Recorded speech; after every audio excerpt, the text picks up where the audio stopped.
the birthplace of the Bohemian Revolution, from the Sanity Room in downtown Independence. This is the Steve Brown Art Center Podcast Network with producer Blake Tempus and co-host Dale Rueber. I'm Jim Gillespie, and we're here tonight with Niq Thomas, and we, as always, tell you about the Steve Brown Art Center is a 501c3 nonprofit organization that has a vision for artists, young and old alike, to have the opportunity to better themselves while helping to build the skills of those around them. It will be offering community programming starting in Jesup before expanding to neighboring communities. Programming will include a community speaker series that will showcase existing creatives who reside within the community, as well as a pop-up series that will spotlight and partner with local businesses to provide the opportunities for community engagement. The long-range vision is to house a rural artist in residence program for professional and emerging artists in all areas of the arts and the humanities. Artists will be offered accommodations and studio space in exchange for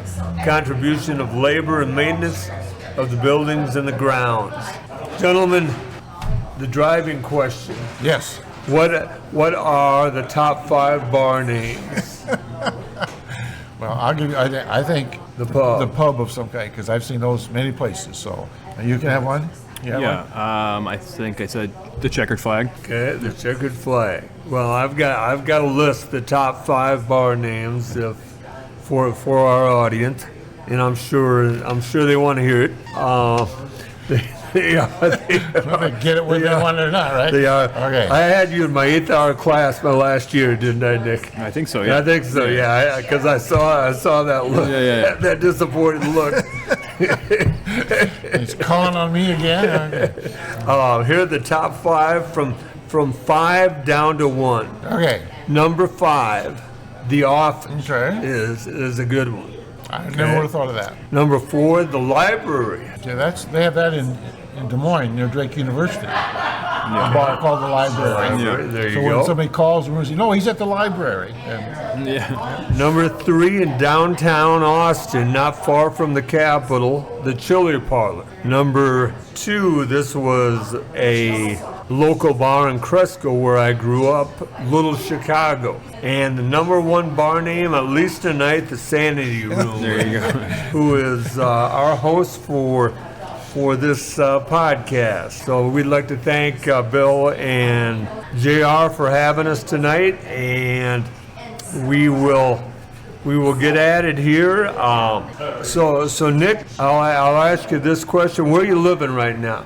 Right now I live in Venice, California, right by the beach, Muscle Beach. oh, okay. Steps from the beach. I timed it once. I think I can leave my front door and be in the sand in about 3 minutes. So Okay. Well, that's a pretty nice place. it's hard to beat. Life is good. Life is good, yeah. Life is good. So how big is what kind of building do you live in? I live in an apartment building with, it's probably 15 or 20 units. Our apartment is very tiny. I live there with my fiance, but we make it work. I've got a really big rooftop, though. That's where I do a lot of my artwork, drag my easel up there and stuff like that. And then, there's just the beach is there every day. So whenever we need space, we just go for a walk.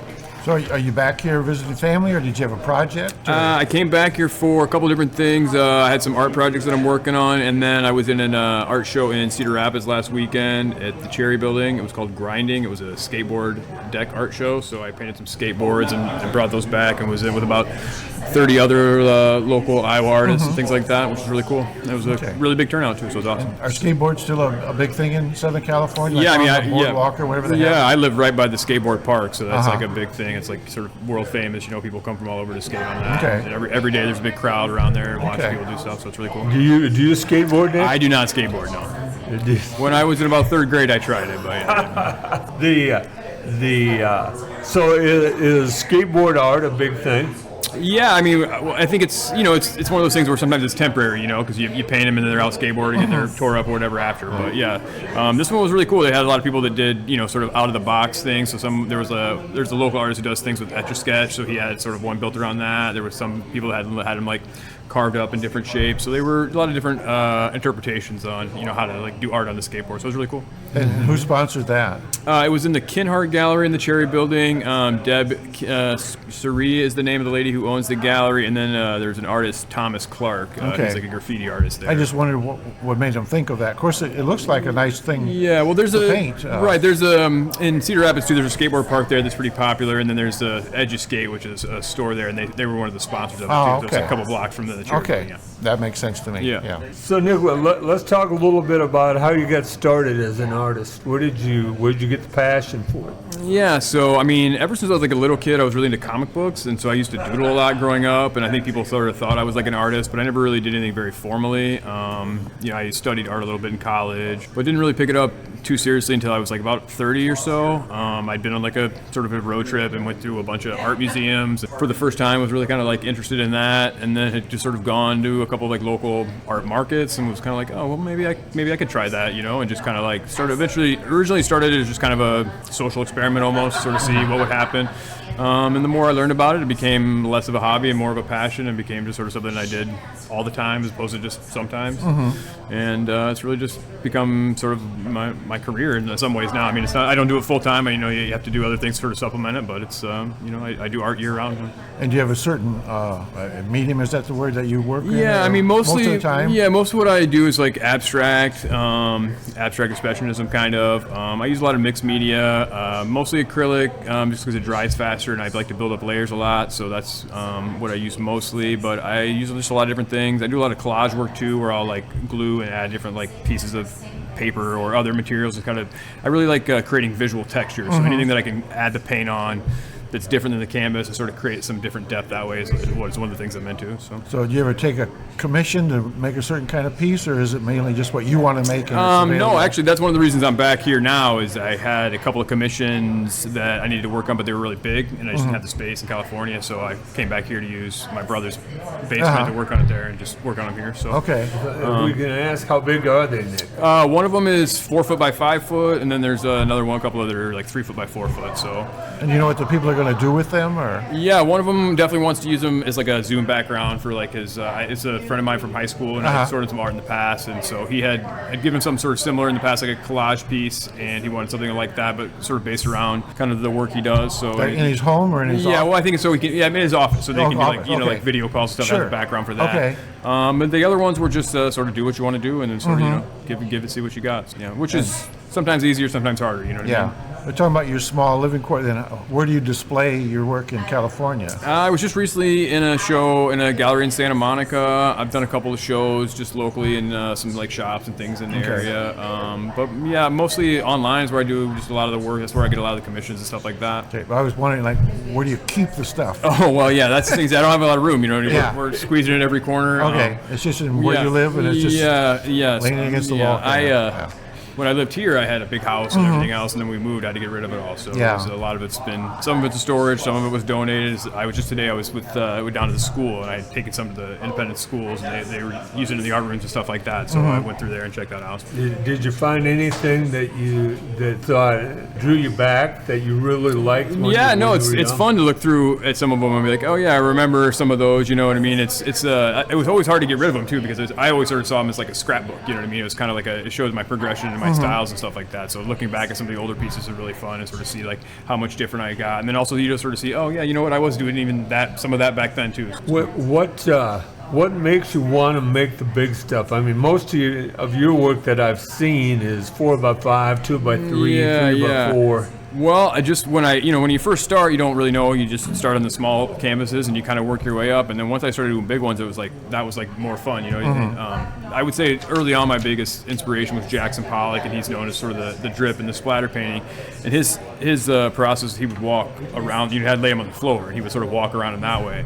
And that's kind of like how I originally started doing them. And just the bigger canvases was just more fun. You could just do more with it. There's more space to sort of like action painting and fling the paint and stuff like that. So looking back at some of the older pieces is really fun, and sort of see like how much different I got. And then also you just sort of see, oh yeah, you know what, I was doing even some of that back then too. Yeah. So like that. Yeah. And, Do you think that's really art? Or? do I think it's art? Yeah. I do think it's art. Where they just throw the splatter and they really have no idea where it's going, do Well, they? I think it's a misconception, particularly with him. You know, it seems really random, but it's not as easy as it looks. And the more you do it, the more control you have. And so I think that, like, you know, if I was to do it versus you to do it, you know what I mean? Like, I know kind of how the paint works and how to move it in ways that, like, you know, it takes time to learn that way. So. Well, they were showing, and I don't remember the artist, but he's got a show in some big gallery, and it was a blue square, and then he painted a green square below it, and that was it. Yeah. And solid blue, solid green, and that was a $1 million painting. Yeah. And I thought, okay, I don't understand that, but I guess I like to see a picture of a horse or something in there. But I don't ever paint horses. I know. Yeah. It's hard to get the feet right, isn't it? I suppose I don't know, but We sort of skipped over this. I want to go back. You talk about fiance. What's your fiance's name and where's? Her name's Emma Conroy. She's originally from Mount Vernon, Iowa. We met up here and we moved down there together. She is also an artist. She does like illustrations and she sells like greeting cards and things like that. How long have you been together? Put me on the spot now. I think it's 6 years. Yeah. Okay. 6 years. Yeah. Obviously, you started late. Let's go back to high school. Did you enjoy art in high school? Yeah, I mean, like I said, I had always just sort of, I didn't think of art sort of in the fine art sense. Like I said, my interest was always just comic books, you know what I mean? Like, so that was always what I wanted to do. I just never ever felt like I got good enough to sort of take it seriously, which is something I did casually. So I was always like a big doodler. People like said, growing up, my grandparents, my family just considered me an artist. You know, I didn't really see myself that way. Right. And then, like I said, I was going to study like art education in college. I took a couple of classes and didn't really sort of enjoy, I guess maybe specifically the teachers I had or something. I sort of got off of that and, like I said, so I just had never really done anything. I'd always been sort of a creative person, just never had found sort of the outlet for it. And then once I started the painting and things like that, I think it was really like that. Yeah. Do you still do comic book stuff? Not really. I just, you know, every now and then I'll doodle or something when I'm, you know, talking on the phone or whatever. But yeah, no, not really. Just, I mean, I read them. Yeah. But to this day, I mean, that's still some of my favorite art. You know what I mean? I really enjoy comic book art. This is the Steve Brown Art Center Podcast Network. Some of our sponsors are Reyes Concrete in Littleton, and the Littleton Lounge LLC, and the Littleton Chatham Historical Society. We're with Niq Thomas here in Independence at the Sanity Room. Nick, what would you say? Do you have a favorite one that you've done? I usually tell people it's the last one I did. It's the favorite one I did. You know, after a while, it's like, I don't like those anymore. Sure. Honestly, really, the one I did, I showed the one in Santa Monica a couple of weeks ago, and that was really sort of a real different style for me. I was using a lot of like clean, hard lines, and I really liked the way that turned out, so I was really proud to show that one. So I would say that's probably my favorite one right now, for sure. And is like the art scene in California, is it big? I mean, there's a lot of people looking? Honestly, overall, I've been a little bit disappointed in sort of like the overall kind of quality of the art out there. I think it's a lot of people coming out there and thinking that's where you do art, but just a lot of not so great art, honestly, I found. So, but the gallery that I've shown in the last couple of years in Santa Monica is really great art. But there's a lot of stuff around and just like local events and stuff, and I'm always kind of disappointed to see that there's not better art. But I think it's just more higher. You got to get some of the higher levels there too. We had one artist. He said the trouble he had was he didn't quite know when to stop. You know, when finishing was hard. Do you ever have that problem where you say, "Oh, am I done now, or is there something else I can do?" Definitely with the abstract stuff. Sometimes you sort of feel like, "Oh, I went too far there." You know what I mean? So that's part of the process and learning, you know, kind of like how to slow yourself down. And as you get sort of closer, sort of feeling like it's done, your movements, there's more in between, you know. Each one gets a little bit more deliberate until you sort of figure out. And I tell people too, sometimes I would sit there and look at it, and for, you know, months it would be sitting in my studio, and then you'd sort of add one more thing, like, all right, now you're good, And then do you take pictures of them and put them on a website or something? Yeah, well, mostly on my Instagram, so that's where, that's kind of where, if you want to see the latest stuff, that's where you follow me on. And so people follow you on that, and that's... Yeah, they send me messages on there, and then ask about commissions and things like that. I do have a website, but, you know, if you ask any artist, we don't keep our websites up to date because we're too busy doing everything else. So. I'm sorry. One thing. You have an agent? Ever get into that sort of thing? Okay. No. I wish. That would make my life a little easier. Well, I was thinking because that way you could just create. Yeah. Well, I think you would find I'm not very good at that. So tell everybody your Instagram. Oh, yeah. It's Niq.Thomas on it. Okay. Okay, write that down. NIQ? Okay. NIQ. Yeah. Okay. Yeah. Okay. Okay, one more time. NIQ.THOMAS.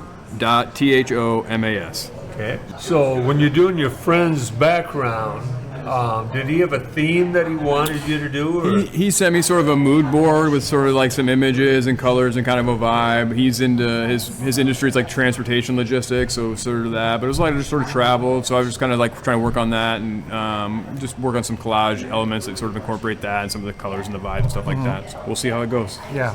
One of my favorite ones, we showed you at the fire station in Jesup. It was a social statement with a number of words on it inside, small and large. I don't remember what that one was. I'd have to look and see. Yeah. Yeah. And I should have taken a picture of it because I really liked it. Yeah, that's probably, a lot of, like I said, I started to really experiment with collage and sort of bringing in other things and sort of like to bring that texture. And sometimes when you can get that kind of imagery and the lettering and things like that, it sort of adds a different sort of element to it. So. How many hours a week are you able to devote just to artistic things? It sort of depends, you know what I mean? It comes and goes. We have another job, though. I do have another job. Bills, Another job to pay the bills, especially out there. It's not cheap. I sure. know that, yeah. But, so I work in a vintage clothing store out there, and I also do, like, alterations and repairs, so I learned sort of a new skill there. But, I would say I spend 10 to 15 hours a week, sort of on an average week, you know what I mean? And then as you ramp up, you sort of, like, dedicate a little bit more time to it. But, a couple hours a night, usually. Yeah. What time of night do you usually paint? Honestly, I do more of it in the morning. I'm a morning person, so a lot of times I'll get up in the morning and do it before I go to work. So I'm a morning person as well. I like better light. If you were to give advice to an artist, a young artist, I know you had an influence on Garrett Ficken. We showed Garrett Ficken's work in Littleton, and I really like his stuff too. What advice would you give to a young artist? I would just say do it. Honestly, like. It took me a long time to sort of just decide to try it, you know what I mean? And you can't really do it wrong, you know what I mean? So I think the only way you get better is the more you do it. So it's like you're not, until you start, that's what I would tell someone, you know what I mean? So go get some paper, get a canvas, get paint, you know what I mean? And and I would say if you don't know what you're doing, either just try it or just, now you can go on YouTube and you can really like learn a lot that way too, you know what I mean? Yeah. A lot of techniques that like, back in the day you'd have to just flip through a book or whatever. Now, everything I did was mostly self-taught, but a lot of times, like I said, I would watch a documentary about some old artist or whatever and see, oh, that's how they did that, and I would sort of like incorporate that into my style. So I think, a lot of times people will see some of my pieces and they'll say, oh, it looks like this artist or that artist. And I think that a lot of my styles is sort of a mashup of all these other influences. And I kind of find a way to kind of like put it all in each. You mentioned Pollock earlier. What other artists have influenced? Willem de Kooning is an abstract artist I like a lot. Basquiat, people compare myself to him a lot. It's a lot of that kind of like scratch and kind of drawing stuff. Marcel Duchamp is a guy that I've gotten really into a lot in recent years just because he's a lot more conceptual, and so I'm interested in that kind of stuff. Helen Frankenthaler is one of my favorites. But yeah, just all the sort of a popular abstract people from like the 60s and 70s. I'm really into it. Is there such a thing like an artist community, or you ever get together with a lot of people in the same situation you are out there? Well, out there a little bit too, but here back in Iowa in 2021, I sort of found myself, I sort of created this community here. It was called Iowa Pop Art. So we were like coming out of the pandemic, and everyone, I'd lost my job at that point, so I was just making art all the time throughout the pandemic, and was like ready to find a place to show it. And through a series of situations, I found myself kind of in charge of like curating a little art show at the Czech Museum in Cedar Rapids. Okay. And so I was given an opportunity to sort of invite like 15 other artists. And so I had found some of them that I knew personally, some of them I just knew online, and I really tried to curate a show that time that highlighted artists that necessarily hadn't been platformed very often, and really try to show like a lot of different styles. And it was a really popular event. It was really successful, and so we started doing a couple other events like that. And so now every year we do this big festival in Cedar Rapids. And so like this year we're going to do it on May 4th, and there's going to be 150-ish artists there. So we have live music, things like that. And so through that, I've really nurtured a really cool little art community in Iowa That online. sounds good, yeah. Are there any organizations or even individuals that sort of act like, you said, the old patrons that would support an artist and this sort of thing, so they could work all the time? Is there anything like that going on at all? Or? Yeah, some stuff like the residencies and things like that exist. But in terms of like, I guess you'd have to find some rich person to sponsor you like that's that. what it was. Yeah. So, but if you know of any, let me know. But I haven't come across any. Well, Gillespie's the richest guy I know. So Nick, you talked about a residency Is it something that you think artists would be interested in? Yeah, I mean, it's definitely. I think that's an opportunity for an artist to where all they have to do is make art is a really exciting thing to do. You know what I mean? And for a lot of us, it's not something, like I said, we're always maintaining a couple other jobs or doing other things to keep us afloat. So even just like an opportunity to go and say, all you have to do for an X amount of time is make art. I have a friend artist who just went to a residency in France, and she was so excited to go and just be there for 10 days or whatever, you know what I mean? She said for the first time in her life, all she had to do was just worry about art for 10 days. Yeah. And like that's like a thing that a lot of artists don't have the privilege of having, just because, you know, you're always kind of like struggling. Could you see yourself teaching a group, you know, a couple hours a day or whatever about art, or helping them learn how to do it? Or yeah, I think so. I mean, like depending on the style or whatever. But Sure. during the pandemic, I did a couple like Zoom classes where I sort of taught people, you know, sort of walked them through kind of some of my stylings and things like that. And it's definitely something I've thought about. You know, I've watched people do, you know, sort of paint and pour kind of things. And, Yeah. I think that my style would be an interesting thing to sort of apply to that, because everyone wouldn't walk away with a sort of the same looking thing. You know what I mean? I teach them how to make something different. So, but yeah, I think that I think it's the abstract style is a thing that like there's a lot of room for people to sort of find their own kind of like voice in that. Oh, sure. Yeah. So I think that certainly I would love to teach something like that. did you ever watch the little guy on PBS? I mean, he's Bob Ross. Yeah. I always wondered how many artists were inspired by him, or Yeah. just people that say, "I'd like to try that." Just like I said, he's exactly what I was saying. Like people just try it. You know what I mean? Just like there's no harm in it. You know what I mean? And so it's like there's no reason to not. That would be my number one advice, is to try it. Well, he's been dead for 20 years. He's still on TV every day, I think. So maybe he has his own channel. Some place he has his own channel. Have you ever watched that documentary about Bob Ross? I never have. No. He was, I don't want litigation against us here, but he was taken by his business manager.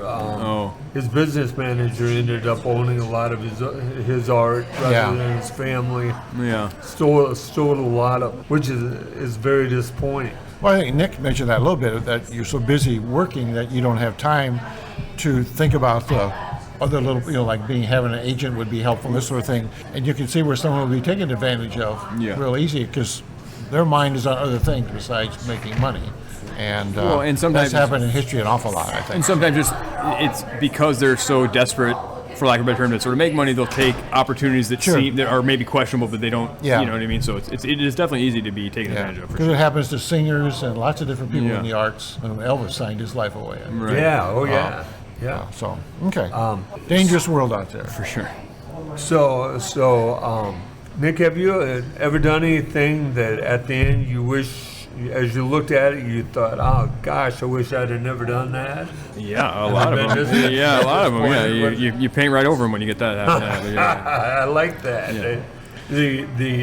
You said you spent a day at the school looking at, was that the West Elementary? Well, I walked through the new high school. I'd never been there, so that was really cool, and just saw the facilities there, which was really impressive, and talked to a couple of the teachers, some of them that I'd had, some of them just because, like I said, I donated. When I moved, I had a lot of old art that I didn't have a place for.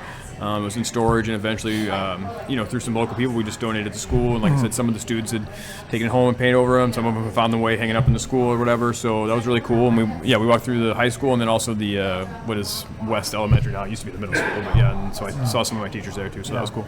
Well, that's nice. Oh, we need to, before we go on here, we need to thank you, because you've donated some pieces to the Steve Brown Arts Center and the Laces here in town, and I know Joe is working to hang you stuff here in town so people can have it. And we got together, and by Joe I mean Joe Olson. Joe Olson is a big supporter of the Arts Center along with Laces here in town. You know, we talked about when you and I got together about having a Niq Thomas.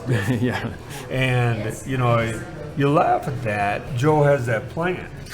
Joe has a few stores, and including Sanity Room here. They're good supporters of artists. They've showed Garrett Ficken, and they talk to you about showing your stuff. And maybe when you come back in May. Yeah, for sure. So how do you handle travel? As far as being away from home and you've got a piece of art you're working on, or how do you handle that? I mean, it's got to drive you crazy. Yeah, I mean, sometimes traveling can be tough because you get the itch to, to work on stuff, and you can't do it. But I like traveling, going to museums to sort of like recharge your juices, and you want to come back and sort of put it out there. But yeah, that's just part of it. You know what I mean? Like I think my process is one that I can pick it up and come and go. So it's not as hard to take those breaks like that. I usually work on a couple different things at one time too, so it's like I'm never focused on one piece. So Okay. The besides Garrett, have you had influences on any other artists? I don't know. You'd have to ask them, I guess. I don't know. I didn't have a. I mean, Garrett will probably say that I gave him a lot of influence. I just, I think he just sort of saw what I was doing, and I just encouraged him to sort of give it a shot. And then once he was really doing it a lot, I just encouraged him to show his work. He was making all these paintings that he wasn't showing to anyone, and I just, I thought he should, and I thought it was a good opportunity for him. And I think the first time he showed anything was our first I Will Pop art thing that we did in Cedar Rapids whole thing. And it's really fun for artists who do those things for the first time. It's one thing to make art and show it to your family and friends, and of course they love it. You know what I mean? Sure. But it's when a stranger comes up to you and buys something for the first time, then that might really be something. You know? So it's cool to do that for artists, Garrett and otherwise. I do that actually on these I Will Pop art events. I reach out a lot of artists have never done these kinds of things before, and they're a little bit intimidated by them, and I kind of like to help bring them along and show them. Like I said, we build a community that's really supportive, and so we make it really easy for some of these new artists to do that. Yeah. So. Well, and please share with your friends that the Steve Brown Art Center wants to show people. Yeah, we've been talking about that, and like I said, I already have some people in mind that I think I can kind of send your way, so it'll be fun. What other hobbies do you have? I listen to music a lot. I'm a big music head. I listen to other podcasts. That's a big thing. So I've added the Steve Brown podcast to my weekly rotation now. Get all the latest Jesup news out there. But just pop culture, like watch TV and stuff. Like I said, out there we just go for a lot of walks. It's just really nice. Yeah, it's beautiful. So a lot of this beach walking and stuff like that. So does your fiance have any hobbies that she has besides? Just loving me, I think. Yeah, that's what she would say. Full-time job. Yeah. It's a lot of work being my fiance. Do you think artists are more temperamental than other people, or moody, or anything like that? I certainly use that as an excuse. Yeah. Yeah. But some people hide behind that probably too. I'm sure. Yeah. A lot of those stereotypes are just stupid, but they're worldwide and long running, and so you have to wonder about that sometimes.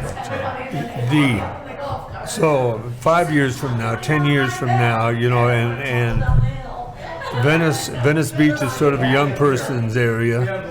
Where do you see yourself? Where's it going? I don't know. Like I said, we love California, so if not Venice, another somewhere around there. You can't beat that weather. And most of my family has sort of moved out of Iowa, so I don't have as much family here as I used to. So it's kind of where we love it. But people out there ask me, "Oh, what made you move out here?" I'm like, "Well, if you've never had a winter in Iowa, then you wouldn't understand." Yeah, exactly. Though it hasn't been all sunshine and roses out there lately. No, that's true. The winters can be rough, but then you think, well, okay, then it's nice 85% of the time. So. Yeah, all the U-Hauls are going east instead of west anymore. Yeah. So it's the world is changing, and I think California. Is there still talk about splitting Southern California away from Northern California? I don't know. I haven't heard those. You never heard that? Okay, just make it 2 states instead of 1, because it seems like the people are so different from one end to the other. Yeah. Somebody said that. The Los Angeles people hated the San Francisco people, and the San Francisco people, they had no problem with Los Angeles, and so it's just kind of a made-up thing. So are you guys getting married out in California? You coming back to Iowa? We're talking about that. We're trying to figure it out. We're trying to figure out, it seems like it'd be more fun to get married out there, but a lot more cost-effective to get married here. So we'll figure that out, There is, I was telling you, one of the board members of the Steve Brown Art Center is getting married out there in September. And she sent me the community, and I can't remember. It's not far from Venice Beach, though. Yeah, I think you're saying maybe Santa Monica or something like that. Right, that area. Kara Masteller, she's on our board and been very instrumental in getting us up and running. But that's September, and she's going through getting everybody out there and people where people are going to stay, and they don't have a big house, so you can't get everybody there. We've been having those same conversations. I bet you have. Well, Niq, is there anything that we didn't ask you you'd like to share? What do you normally ask? What did you ask Dave Lang last week? We said, how'd you get so good looking? Yeah, we should right. ask you that, too. You should see my parents. Yeah, well, okay. Well, No, I really would just like to talk more about the Iowa Pop Art Festival that we're going to do in Cedar Rapids. That'd be great. It's May 4th this year. It's at the Nubo City Market. And like I said, on May 4th from 10 to 6, we have, like I said, it'll be about 120-ish booths kind of spread all the way in that whole block there, inside and outside. And then we have live music that plays on the stage all day long. And then also across the street, there's a gallery, CSPS. We're going to we have an exhibition. Every year when we do the festival, we do like a year-long or a month-long exhibition at the gallery across the street for artists that don't necessarily sell stuff in a booth, Sure. different kinds of art. And so this year we're going to do like a big party the night before on May 3rd with a couple of bands playing there the night before. And then, like I said, Saturday will be the whole thing. And it's just really a grassroots thing. And I think that people that have been to other kind of like art festivals and art markets should really come and check this one out. It's a whole different vibe. It's a real youthful sort of thing, and it's just not like any other thing. So if you've ever been to the Marion Arts Festival or even the Des Moines Arts Festival, we're sort of like the anti-version of those. We're really, like I said, it's all grassroots. We keep the overhead really low, and it's all artists putting this together. So okay. Well, I'm glad you mentioned that. yeah, Get more information. it's something That's I'm really good. proud of. It's like I said, it's something that's grown a lot over the last couple of years, and it's like when you talk about artist communities and things like that, that's a real thing that I'm real proud of that we sort of built, and it continues to grow and evolve. So Yeah, I think it'd be very helpful for all of them. You talked about financing that. Who are some of your big sponsors? the biggest sponsor is Bank Iowa. That's just I have a relationship with them, and they just have always supported me. This year we also have some local businesses. So a local guy, David Mayer from Cedar Rapids, has donated. Liberty Therapy from Liberty Therapy Associates from North Liberty. You're putting me on the spot. I don't have all the names, but yeah, just local. Just a lot of people just that I know, local businesses that just want to help support the local arts. So That's so cool, Nick. Well, thank you so much for coming with us, being with us at Sanity Room tonight. absolutely, thanks to the Sanity Room. Thanks to you. I love what you guys are doing, and just keep doing it. It's great. You thanks guys a are lot. trying to help artists too, so I really appreciate that. And that's our goal, Nick. Yeah. Is we don't want to get rich. We want to help. Right, help the artists get rich, right? Yeah, we want to help the artists get rich. That's right. So, thanks again. You bet. This is Steve Brown Arts Center Podcast Network. We're coming to you live, or coming to you from the Sanity Room. It's live right now. This is this is the March 25th version of our show. For you, JR, this comes out Monday at 10 o'clock. Every Monday at 10 o'clock. Awesome. So if you listen to podcasts, we're with one of the owners of the Sanity Room, JR Zingg. Yes, And JR, how long have you had the Sanity Room? about a year and a half. And do you have a background in bartending and owning bars and rrestaurants? Yes. Tell us a little bit Las about Vegas. We had a restaurant for 13 years. In Las Vegas? Yeah, in Las Okay. Vegas. I was born here, but I'm from Vegas. Okay. Basically. Yeah. And what kind of cuisine, or was it? It's a pizzeria. Okay. The pizza go big in Very Las big. Vegas? Yep. Everywhere else too. And where was that located at? In what part of Vegas? Tropicana and Maryland Parkway, behind the MGM Hotel Casino. Okay. Did you have slot machines in your? No, place? no, Oh, it was okay. not. No, wasn't like that. Can a place like that get slot machines and gambling Absolutely. license? Yeah. Yep. Because one time they had them at the airport. They had Yep. slot, because this is a long time ago, but still, you could get off the plane and start right away. 100%. Yeah. So 100% is what they want too. So Yes. yeah. you had an event this past weekend. You had a band from the cities. What was that band's name? That's a good question. Yeah, You'd have to ask my husband. there you go. Matt would know. Yeah. All I know it was busy. It was busy. It was great. It was great crowd. Yeah. It was a great It was- crowd. And they were a good band. I should know it. Yeah, it's all right, because we don't remember either. And Yeah. I actually talked to them. And so, I was too busy. Yeah, it was very busy Yeah. that night. I'm not sure they knew what they were getting into by talking to them. But No. And they said they had no idea Independence was this far away from the Twin Cities. Yeah. Do you know? Do you have a number or a count of how many people you served that day or not? You got any idea? 500 to 600. Isn't that cool? That's Yeah. incredible. Easy. Yeah. Do you have like live entertainment often? Or? Oh yeah, usually every Friday, Saturday night. Oh, you do? Okay. Yep. Bo Timmerman comes. Jake McVeigh comes. The McBrides are coming here in a couple weeks. And then we have trivia dudes every couple other weeks. And you find that helps, I'm sure. Or Oh, for sure, You yeah. wouldn't be doing it, but What draws you to the bar, or the entertainment? Me personally? Yeah, you. Yeah. Oh, I've been doing this my whole life, really, literally. Entertainment and bar stuff, and Yeah. casinos, and What casinos did you work in out there? I worked for Steve Wynn, Oh, did you really? personally, like me to you, like every day. No kidding. Oh, cool. And who is he? Steve Wynn, Casino. I don't know that. I'm sorry. Encore, Wynn. Hey, how many casinos does he have? Now none. Because you left, right? He couldn't do it without you. Yeah, right. So Dale, I believe you have some trivia questions. Well, since we're here in a bar Yeah. and I had some trivia questions and I saw several of them have to do with bar kinds of things, so I thought I'd just ask you. And there's no shame if you don't know the answer, Okay. but this is Can, okay. can I get involved with this or not? Can I? Sure, if you want to help me. I don't care. I know You there's everything, no- so. Okay. Okay. All right, I'm a guy. First question, what cocktail is made with white cream de menthe and brandy? Oh, White cream de mint. And brandy, brandy. yeah. Brandy. Yeah. Is it's quite White common cream one. I've heard of mint this one. And brandy? Yeah. I've never heard that one before. Okay, it's called a stinger. Oh, okay. Stinger. A stinger. All right. Okay, all right. Okay. What is the world's oldest and most widely consumed alcoholic drink? Whiskey, probably.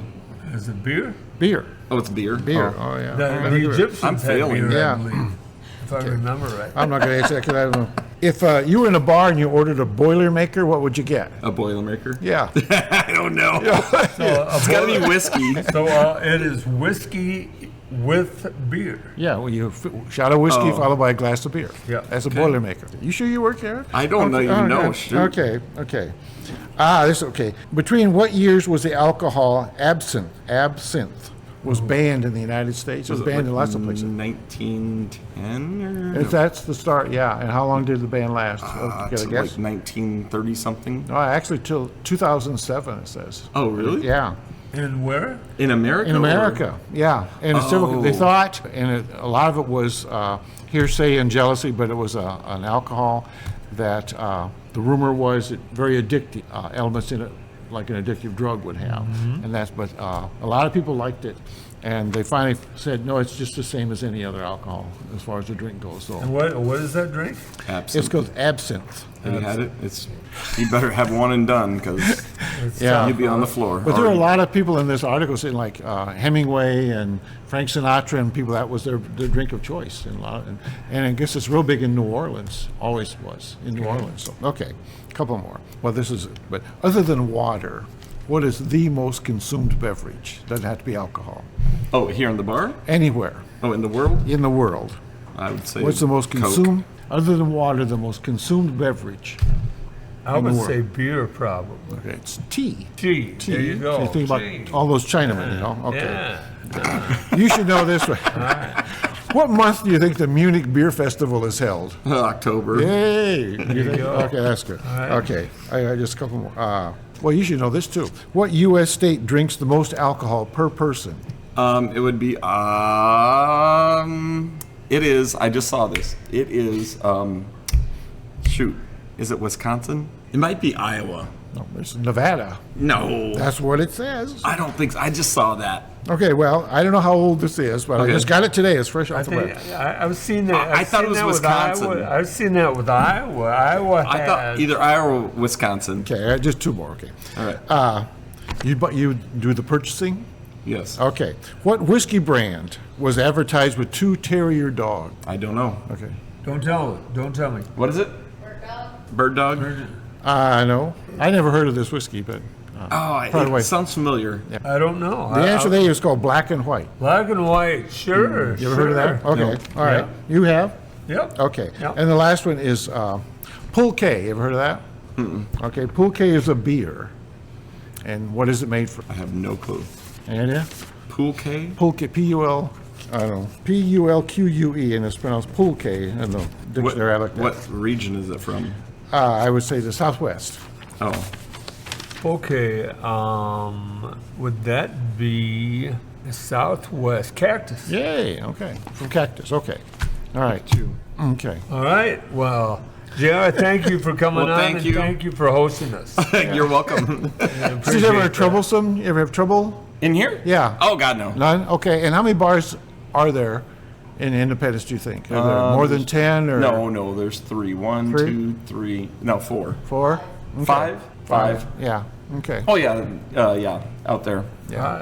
Five. Oh, interesting. Because there's some very small towns, less than 1,000 in Iowa, that have 4 or 5 bars, it seems like, and so I just was wondering, so. I went to Ireland, to Athlone, the county Athlone, and the capital city was Athlone. And it was a town the size of Independence. How many bars do you think were? Probably like 15. 110. Oh Jesus, that's awesome. Yeah. That's Yeah. awesome. Yeah, it was, but it was different then. Like the old ivory. What do they call it? The Irish ivory soap, not ivory soap. What do they call that? Irish soap? Spring. Irish Spring. Yeah. Thank you. You talk about the sun stays up past 10 at night. In the old days, and Ireland has changed a lot, but in the old days, people would go out for 2 hours just to be social to the neighborhood bar and sit and have a pint or two of Guinness and go home. That's changed like many things. In Ireland, changed about 2 years before the United States did, as far as no smoking in the bars. They used to have huge numbers as far as people killed in accidents because of so many bars and stuff. And you couldn't buy. Very few places sold off license. So you had to go out and drink, and that was a big deal. Thank you so much again, no problem. JR. Nice Thank meeting you you. guys. Yeah. Nice meeting you. And Sure. come back, and music bingo's coming up, and right. the McBrides are coming up. Okay. We'll do that. Thank you. This is the Steve Brown Arts Center Podcast Network. We're back at the Sanity Room, and Dale, we had a little competition. It's been a while because we had the Langs last week, and we had Niq tonight. Yeah. How did Our contest you had? How did the Oscars come out for us? Okay, well, we agreed on 9 categories, Okay. and we looked at them, and actually between the two of us, we got 5 out of 9, Okay. which is pretty good. But Yeah. you got 3 and I got 2. So. And there were a couple we had we had the same answer together. It was the wrong answer, was the wrong so we missed answer, the all right. 4 that we missed altogether. So anyway, I didn't think that was too bad for not having done a lot of research. Right. And I see where Oppenheimer is on at Crossroads Theater now. They've re-released it. Oh, really? Yeah, and so we've been trying to get over to see it, but haven't done it so yet. I don't know how long it's going to be there. But it is over at Crossroads in Waterloo. Now, do you get Peacock? No, I don't. So It's on Peacock. I was Yeah. going to watch it, and I haven't. I would rather watch it on the big screen. I love movies on the big screen I do if I too. can see them. But yeah, no, we don't do any of that fancy stuff. Right. Good for you. CBS. Good for you. Yeah. Well, I don't know if it's good or not, but Well, Yeah. let's talk a little bit about you. Your grandson had a chance to play in the boys' state tournament. yeah. Let's talk and about that a little went bit. real well for them. They played Tuesday and Thursday and Friday. So they played all 3 games, so they were in the championship game. The Tuesday-Thursday games were both very close, and scores in the 50s, and they won by 3, 4, 5 points. So who did each they game. play on Tuesday? Oh, so you asking now? I don't remember. It was too long ago. They played Unity Christian out of Orange City in that area, I believe. That was on Tuesday. That was Tuesday. And they beat them. They beat them 4 or 5 points. By 4 or 5. Well, yeah, just maybe 3. It came down like the free throws at the end, a couple free throws. Okay. And then Thursday, oh man, who did they play? See, now I won't remember. But it was the same kind of game, score in the 50s. And Hudson was up, then they were down, and they clawed back, and it just won by just a few. Okay. And then the Friday game was against Western Christian from Hull. and they have won the state tournament at least 10 times in the last 20 years or so. They are always very powerful. And they had one very good player. He was coming in, okay, he had the reputation. So Hudson played him real well first half, and it was just a few points at halftime. And my grandson, that was the best. He played really well. He's like a sixth guy coming in, that sort of thing. But on Friday, he came in and just got boom, boom. He had 4 shots right away, 4 out of 4, had 8 points, and he had 4 or 5 rebounds and a steal. And so he played really, really well. And so in the second half, then Hudson kept their big gun from the other team under wraps. But there were 2 guys.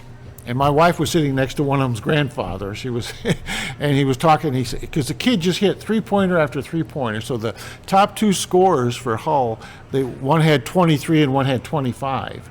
But they were 2 guys who had never made more than 2 3-pointers in their life in a game, and they just were lights out and were shooting from the corner. Nobody was really guarding them all that much because they were watching this other guy, the big scorer, the ball handler, and so that really hurt them. So they ended up losing by about 20. So. And it was really sad for the kids, you know, a lot of tears. Right. And worked out really, really well for the other team. But to get runner-up in the state, they felt pretty good about that. And because 2 years ago they won 6 games all year, and so to come that far and be in the state tournament, so they felt really, really good about it. And it was nice. They had a real quick pep rally for them when they got back to Hudson about 9:30, 10 o'clock that night. And a lot of people there, and each of the kids got to talk a little bit. And so the coach was very emotional. He, I think as a coach, you appreciate the fact that you worked with kids 3-4 years, and they really blossom and pay off and this sort of thing. And I know most interesting comment was after one of the games, Larry Baldwin was there, and my son had played for Larry Baldwin at Jesup when they went to the state tournament. And so then Larry Baldwin goes up to my grandson after the game and said, "How come I got the 5'11" Rueber and Hudson got the 6'4" Rueber?" Which I thought was kind of interesting. Yeah. So the kids had a real good run. They did really, really well. And so I had to be really, really proud of them. Yes. And I have a prejudice, a lot of states, the parochial schools play other parochial schools because all the kids that played for Hudson were in the Hudson School District. And the kids out where, I don't know where they came from. Was interesting because in a girls' tournament, they were interviewing, Dubuque Waller put together a little program that they showed on the big screen up there, and 2 of the girls talked about how a couple of their players were from Wisconsin. And you say, okay, so, they get players wherever they want them, right. So it's not exactly spoiled grapes, but it's something that bothered me a long time. But anyway, they had a real good run, and so I was very proud of them. So thanks for asking. Oh, yeah. I'm sure you saw the Big Ten tournament, the women's tournament, and the great comeback by Iowa coming back to beat Nebraska. I was reading an article today. In a scrimmage in practice, Caitlin Clark, the side that Caitlin Clark was on, this was the year she was a sophomore, I believe. They were down 22 with 2 minutes to go and came back and won. Yeah. I mean, trading 3 for 2, just incredible comeback. Yeah. And the players talk about that being one of the greatest games ever played. Yeah. And it was a practice game against the managers in practice. Yeah. Did you hear Jeff Settles talking last night? He did the Iowa game, the Iowa men's game. And of course, every Iowa, whatever, they always talk about Caitlin Clark, and she was there with the McCaffrey kid in the stands, and they showed him quite often. But the announcer asked Jeff Settles, when did they know that Caitlin Clark was going to be something special? And he said, well, actually, he said, after her first game as a freshman, she scored like 30 points or something. He says, Jeff Settles said, my mom called me, who had been at the game or seen the game, and told me that girl was going to be great. So, after her first game in Iowa. So he said, my mother knew, and he said, a lot of other people knew too. So it's amazing to me. I still am amazed. I mean, she's a 22-year-old kid, really, and how well she handles all of this. I mean, there's so much more than just playing basketball, and I just think that's fantastic. So I don't know. They're in a real tough bracket, but there's no reason why they can't win the games. But in sports, there's no reason why you can't be beaten either, especially after the first round or two. You get some really tough teams, and anybody can win. But it'd be nice to see him go and see her get in the title game again. But all we can do is wait and see him play one game at a time. So. West Virginia is really tough, and they would get them the second round. Yeah. Do they have that big tall girl? They have somebody has a 6'7" girl that's in their way. They were talking about. Well, and LSU is in their bracket. Yeah. UCLA is in their bracket. Yeah. It is the toughest of the brackets. Yeah. They don't have to play South Carolina unless they get to the final game. But LSU is good, UCLA is good, and they are in a very tough bracket. To be the best, you got to beat the best, right? That's right. Okay. That's right. A few things. Farmers Day is coming up, Dale. I know you're on that committee. Do you have anything on Farmers Day? Yeah, we just had a meeting last night, and we have this is our secondary carnival coming in, but they're going to have at least 12 rides for us, and they're going to do wristbands, and we always have discount day on Thursday, and so they're going to have like $20 wristbands on Thursday when they get started, and then the next 2 days they have 2 sessions each day at $25, 1 to 5 and then 5 to 10 or something. Okay. They do wristbands like that, and I don't know if you ever, I think it's at McGregor, but they have these guys that do shootouts, Western cowboy shootouts, and they're coming to Jesup to do some of that kind of stuff. Then we have some Civil War people that are coming, and of course we have the bands and that sort of thing. We didn't really get into that, but we try to think of a theme. We're going to do Old Town Jesup as a theme, and I don't know if you remember, but in 1985 we did the historical pageant in 125 years of Jesup, and we painted backdrops, 4x8 sheets of plywood, and painted what Jesup looked like, many of the businesses, like the downtown street there. And of course, we still have those. We put them up again in 2010, and that was the year that it rained and rained and rained. We never did get to do the pageant. But we're getting those out and putting those out in different places around down there so they can see what some of these buildings looked like 100 years ago. And so we have those. So we're going to put those up for people to look at, and it should be good photo opportunities. And then we use that as our theme for the parade and this sort of thing. So the parade is going to be a little different in the fact that we are giving bigger cash prizes, but we're only going to go first place, and that's it. Now, we're not going to try to do first, second, and third because it's some of the categories, there's not very many entries and this sort of thing. So you're just going to give higher prizes, higher dollar amounts for prizes, but have a few fewer categories and not go with the second place and third place, which is a real shame because the Methodists and the Presbyterians always had this big battle over church float prize, and so it was always kind of fun to mess with the Presbyterians, but we'll have to give that up. Well, the 14th of April, 2 weeks from today, or 2 weeks from this past weekend, we will be sponsoring Karma Dow Schmidt out at the Littleton Chatham Historical Society's pancake breakfast from 8 to 11. If you get a chance to come out and see Karma's, she has developed some characters much like her grandpa. It's more colorful than her grandpa's stuff. It's a mixture of